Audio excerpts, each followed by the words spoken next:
Salut tout le monde, j'espère que vous allez bien, c'est Nas Réaction et là on va écouter ce qu'elle a dit Carla à TPMP à Touche pas mon poste et après la vidéo je vous dirai ce que j'en pense, on va réagir dessus. Donc j'ai changé un peu l'image et le son mais c'est vraiment l'extrait, tout ça c'est pour éviter que je me fasse supprimer la vidéo tout simplement. Donc n'hésitez pas à mettre un pouce bleu et bon visionnage.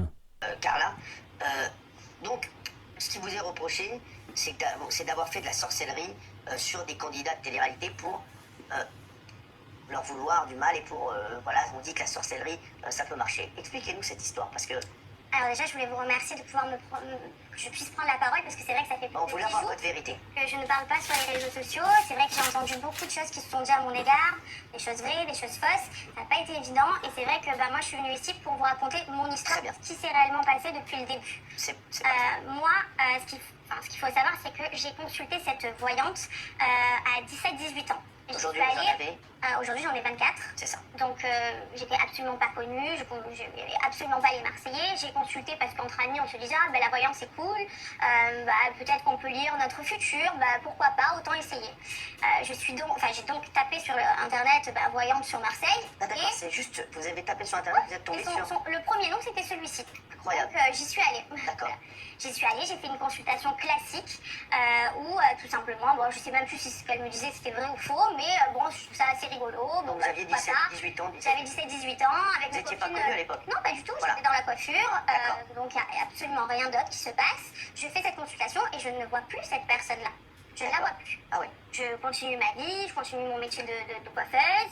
Et à un moment donné, donc vient ce casting des Marseillais. Donc elle n'a absolument rien. J'ai entendu beaucoup de gens qui m'ont dit mais non, elle a usé de ça pour passer à la télé. Non, absolument pas. Cette dame m'a recontactée à la suite de ma diffusion à la télé. Quoi, elle vous s'est rappelé Elle m'a rappelé puisqu'elle avait mon numéro en fait. Mais elle s'est dit, c'est la jeune fille qui avait... C'est ça. Elle s'est rappelée de moi, de qui j'étais et surtout elle avait mon numéro de téléphone. Donc moi je vois pas où est le mal, j'ai eu un bon feeling avec cette personne, elle me dit qu'elle a envie de me voir, parce qu'elle m'a vu à travers la télé, donc je me dis pourquoi pas, je vois pas où est le mal, pourquoi pas repartir dans son cabinet. À ce moment-là, elle m'explique qu'elle est contente de m'avoir vue, elle essaye un petit peu de savoir ce qui s'est passé, elle avait vraiment une relation un peu amicale avec moi où elle me disait c'est bien, mais maintenant qu'est-ce que tu veux dans ta vie? Je dis comme tout le monde, moi je souhaite réussir, je souhaite repartir dans les aventures, je souhaite trouver un chéri qui soit gentil, qui soit fidèle, j'espère avoir des beaux enfants, j'espère bien gagner ma vie comme tout le monde. Ah ok, à plusieurs, donc on se fait plusieurs rendez-vous à travers ça, où elle me dit tu sais moi je vois ça pour toi. Mais Donc tu vous vois, la voyez plusieurs fois. Voilà, je sais plus combien, très peu, mais... C'était devenu en fait, Carla, C'était une devenu voyante et une confidente. Voilà, une petite confidente D'accord. d'une amie qu'on rémunérait. D'accord. S'il vous plaît, oui. Une amie où je me disais elle veut mon bien, moi je lui raconte un peu ce qui se passe, j'ai confiance en elle, il n'y a rien de mal. Et puis arrive à un moment donné où elle me dit écoute Carla, faut vraiment que je te vois. Donc je me dis ok, qu'est-ce qui se passe? C'est elle qui vous appelle pour vous voir. Faut vraiment que je te revoie. Alors moi je me dis peut-être qu'elle a eu un flash, peut-être qu'elle Ah oui. elle m'a dit quelque chose, je sais pas. Donc je vais la voir à son domicile. Où là, elle est pas seule, d'accord? Elle est avec une dizaine de personnes, parce que c'est comme ça qu'ils vivent. Donc une dizaine de personnes, je me dis moi, qu'est-ce qui se passe? Je comprends pas. Elle me dit tu sais, moi tu m'as parlé que tu avais envie de réussir ta vie, tu m'as parlé que tu avais envie de gagner de l'argent. Je dis oui, et elle me dit mais tu sais moi je peux réaliser tout ça. Je dis ah bon mais comment? Oui je peux réaliser tout ça, mais pour ça il va falloir que tu me formules des choses que je vais te dicter. Je dis mais je comprends pas. Mais oui, c'est pour que j'arrive à voir si réellement je vais t'apporter des ondes positives. Donc la chance va t'arriver parce que tu sais, moi j'ai des dons. Bon, ok, d'accord. Donc là, à ce moment-là, elle me dit, tu sais, il va falloir que tu formules certaines choses. Moi, le problème, c'est que j'ai une pression parce que je me retrouve avec 10 personnes autour de moi que je ne connais pas, des hommes, des femmes. Je me dis, mais qu'est-ce qui se passe derrière tout ça? Moi, j'ai qu'une envie, c'est de vite partir. Le problème, c'est que tant que je formulais pas ce genre de choses, elle ne me laissait pas partir. Moi, je me dis, on me demande de formuler des choses, mais qui vont pas avec ce que j'ai envie. Parce que je me dis, mais attends, moi, je veux juste être heureuse dans ma vie.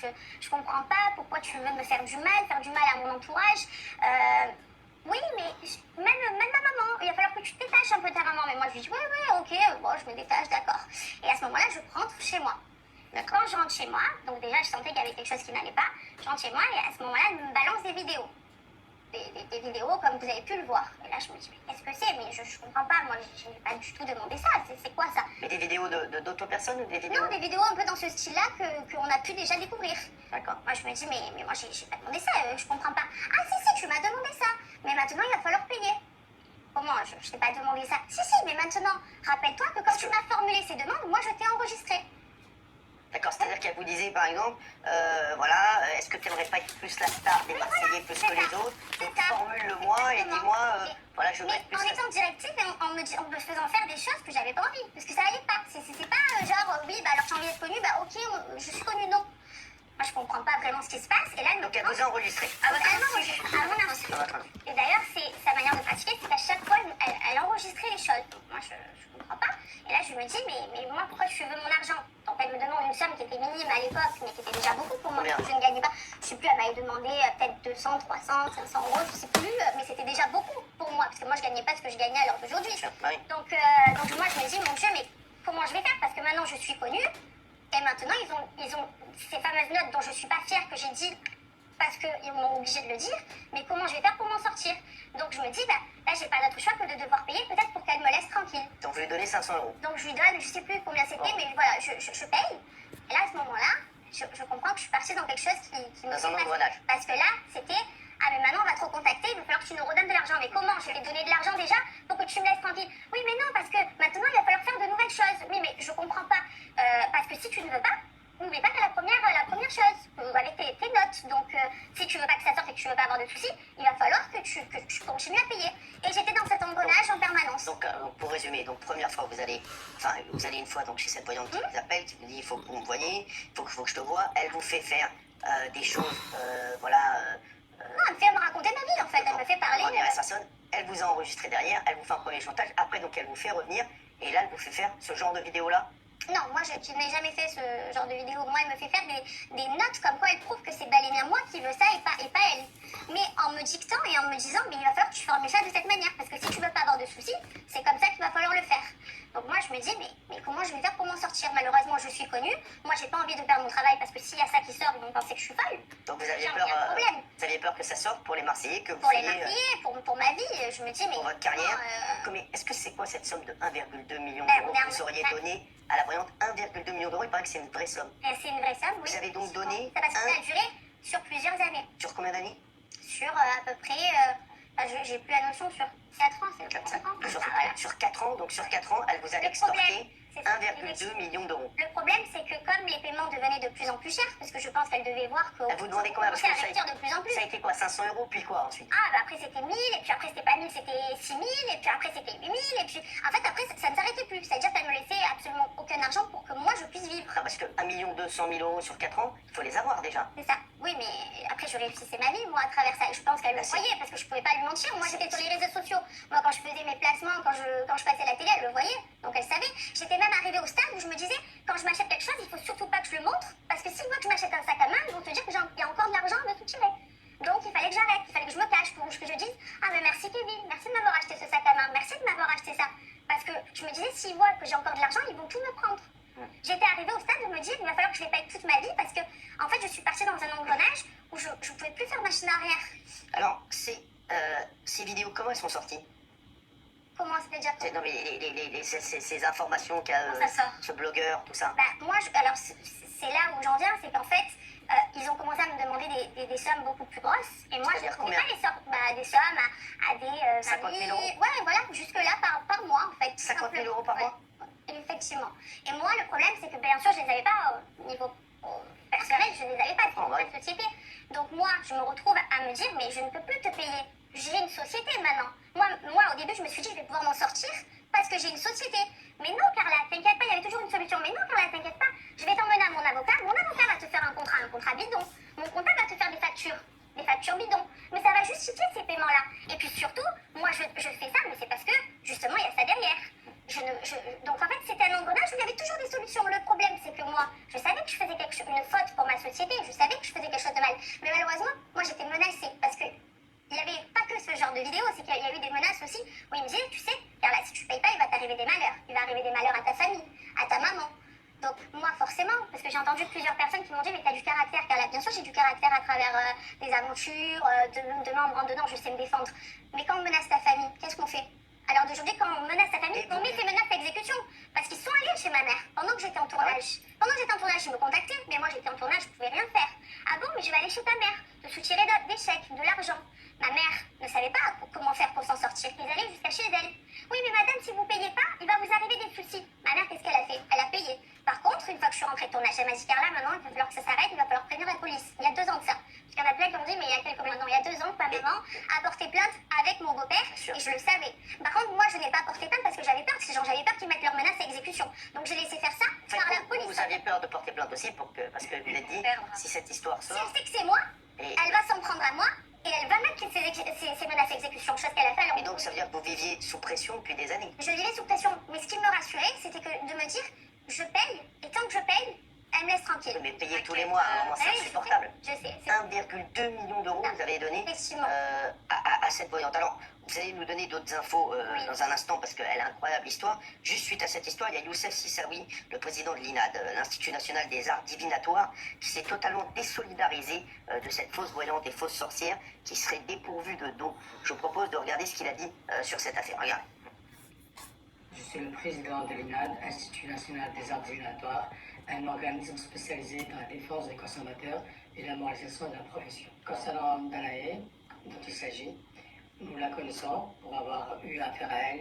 Nous l'avons signalé déjà en 2014. Nous l'avons informée qu'elle n'avait ni connaissance ni compétence en matière d'art divinatoire et encore moins en sorcellerie. Danae, elle fait partie d'une cohorte de sorciers et de sorcières sans compétence ni connaissance qui profitent d'une situation de fragilité extraordinaire de clients et de clientes déconnectés de la réalité. Donc, pour dire tout simplement, en conclusion, qu'elle n'a aucun don.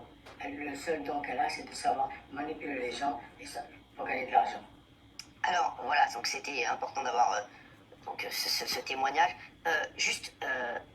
On tape donc Carla, donc accusée de sorcellerie, notamment envers Maëva, qui serait ta meilleure amie. Qu'est-ce que tu réponds à ça? Est-ce que tu as émis... Jamais, en aucun cas, j'ai souhaité du mal, et encore moins à ma meilleure amie. T'as jamais souhaité de mal à aucun? Jamais. Le problème, c'est que j'ai été contrainte, par quelques notes qu'elle me soutirait, de devoir des fois dire « Ah non, mais il faut faire ça, parce que sinon, tu vas pas arriver à ce que je dis. Mais moi, je veux plus arriver à quoi que ce soit. » Elle vous faisait dire des choses sur Maëva? Sur Maëva ou sur d'autres personnes. Mais elle se servait, elle se disait que ça, c'est votre meilleure amie. C'est ça, exactement. Et elle enregistrait des notes. Je vais pouvoir la tenir à travers ça, et comme ça, elle va forcément continuer à payer, parce que si ça sort au grand jour, ça va être un carnage. Donc elle continuait à instaurer ça avec moi. Le problème, c'est que moi, j'étais contrainte de donner cet argent pour qu'il me laisse tranquille, parce que j'avais peur aussi pour ma vie, j'avais peur pour ma maman. Ils étaient déjà venus à plusieurs reprises récupérer des chèques. J'étais vraiment dans la peur et j'étais terrifiée de ce qu'ils étaient capables de faire. Donc moi, ce qui me rassurait en quelque sorte, c'était de me dire, bon, je leur donne cet argent, je sais qu'ils ne vont pas menacer ma famille et moi, je sais qu'ils vont prendre l'argent, mais par contre, je suis soulagée parce que je sais que ce n'est absolument pas une sorcière. Je sais que même ce qu'ils peuvent faire sur ces vidéos-là, ça n'accablera en rien mes amis, parce que moi, ces gens-là sont mes amis, et encore plus Maëva, qui est ma meilleure amie. Alors, Maëva, aujourd'hui, comment ça se passe avec votre meilleure amie? Maëva, aujourd'hui, elle sait ce que je pense d'elle, elle sait... Elle vous a cru? Elle a cru à votre histoire? Alors d'aujourd'hui, on n'a pas besoin de parler, elle sait ce que je pense d'elle, et je sais ce qu'elle pense de moi. Vous êtes reparlé depuis? C'est mon amie, ça le restera. Vous êtes reparlé depuis? Bien sûr, on s'est reparlé. Et Elle a compris parce que ça a été compliqué pour elle. Forcément, c'est légitime. Tu vois ça, tu te dis, je comprends pas, ma meilleure amie, on a toujours été ensemble, on a toujours partagé les plus grands secrets. Pourquoi elle me ferait ça? Et après, une fois qu'on discute, une fois que j'ai pu discuter et lui montrer réellement ce qui se passait, elle a compris. Et je sais que c'était mon Vous êtes victime de raquettes et de chantage? Oui. Ah oui. Donc, et d'extorsion de 1,2 million d'euros.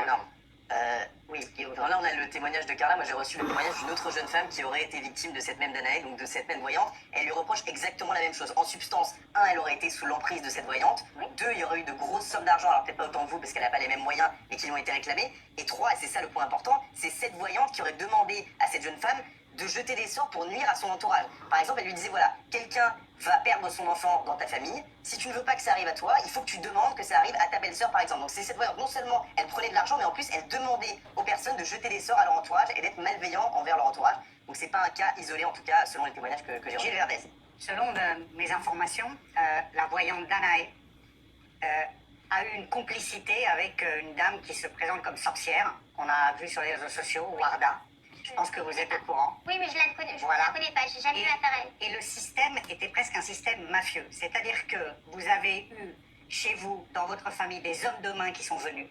Il y a eu des sorts qui ont été jetés avec des voyants africains qui vous ont menacé. Donc l'extorsion de fonds, selon mes informations, était vraiment huilée. C'est un système qui était autour de vous. Est-ce que vous confirmez ces informations? Moi, ce que je confirme, c'est que oui, il y avait de la manipulation auprès de moi, de l'emprise, de la peur aussi, et de la honte de me dire, mon Dieu, mais je peux même pas en parler, je peux même pas avertir mes proches de ce qui se passe, parce que c'était un poids terrible pour moi pendant des années. Ça a été très compliqué, et même si là, à l'heure d'aujourd'hui, ce que je vis est compliqué parce que je dois me justifier auprès des personnes, parce que c'est difficile de voir ce genre de vidéo, je suis malgré tout soulagée que ça sorte. Parce que je me dis, ça y est, elles ont mis leur menace d'exécution. J'ai une protection parce que maintenant j'ai pris une protection pour me permettre d'être en sécurité chez moi. Mais maintenant, le chantage il est terminé. Elles ne pourront plus me demander de l'argent. C'est fini. Vous êtes plutôt soulagé donc cette histoire. Oui, ça a été difficile la première. Parce que c'est dingue. Non mais vous vous rendez compte de vivre comme ça pendant très 3 ans. difficile. Voilà. Avec... Et je vais même vous dire mieux, ma famille m'ont dit, mais j'ai l'impression de te retrouver il y a 4 ans de ça.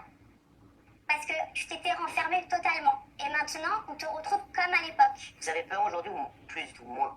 Donc il y a une enquête en cours. On a eu votre version des faits ce soir. Oui. Merci à vous d'avoir été sur ce plateau en direct. Je sais que c'était pas évident. Ça va, ça s'est bien passé? Oui, ça va. Voilà, en tout cas, vous avez pu nous exposer votre vérité sur cette affaire. C'était la première fois que vous sortiez du silence. Merci, maître, d'avoir été avec nous. Merci à tous. Tout de suite, c'est Logan sur CNews. C'est très attendu. Merci. Ben finalement, on n'apprend rien de nouveau qu'on ne savait pas. Voilà, Nabil, il avait sorti le truc, le chantage, voilà que la voyante lui a fait dire des trucs qu'elle ne pensait pas, elle a manipulé, voilà, et les voyantes, elles sont méchantes, voilà, certaines, elles sont méchantes, et si elles voient de la faiblesse chez une personne et de l'argent, voilà, de la faiblesse plus de l'argent, elles s'engouffrent, c'est leur principal don, c'est leur principal don. Alors qu'on croit à la sorcellerie ou pas, que Danae a des dents ou pas, en tout cas, cette affaire, elle aura fait beaucoup de bruit. Après, personnellement, je préfère attendre la version de Maïva. Voilà, parce que Maïva et Marc Blatta, ils ont plus de pièces que nous, on a pu voir. C'est-à-dire que Marc Blatta, il n'a pas sorti le grand jeu dès le début. Il a gardé des pièces de côté que Maïva, Manon, tout ça, Julien Tanti, etc. ont vu. Que Kevin et Carla aussi ont vu. Forcément. Donc, elle a sa part de tort. Voilà, elle a sa part de tort. De s'être fait manipuler. Voilà. Tout simplement. Mais on en sait plus sur elle, voilà, finalement on n'en sait pas plus, mais bon. Dites-moi ce que vous en pensez dans les commentaires. N'hésitez pas à mettre un pouce bleu et je vous dis à très bientôt pour de nouvelles vidéos. Tchuss, merci d'avoir regardé.